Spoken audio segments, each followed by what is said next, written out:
একাত্তরের মুক্তিযুদ্ধের মধ্য দিয়ে যে নতুন বাংলাদেশ আমরা করতে চেয়েছিলাম, দুর্ভাগ্যের বিষয় হলো অর্ধ শতাব্দী পরেও আমরা সেই বাংলাদেশ এখনো বিনির্মাণ করতে পারিনি। তারই পরিপ্রেক্ষিতে 24-এর অভ্যুত্থানে হাজারো মানুষের শাহাদাতের মধ্য দিয়ে আমরা ফ্যাসিবাদকে হটিয়ে নতুন এক বাংলাদেশ গড়ার সুযোগ পেয়েছি।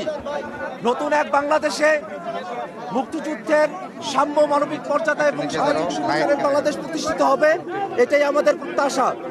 মুক্তিযুদ্ধকে নিয়ে নানা ধরনের বয়ানের রাজনীতি করা হয়েছে।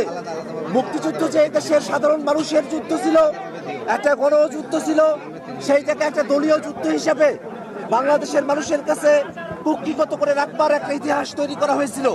জাতীয় নাগরিক পার্টি মনে করে দলীয় দৃষ্টিভঙ্গি থেকে নয়, বাংলাদেশের জনগণের দৃষ্টিভঙ্গি থেকেই 71-এর মুক্তিযুদ্ধকে আমাদের দেখতে হবে।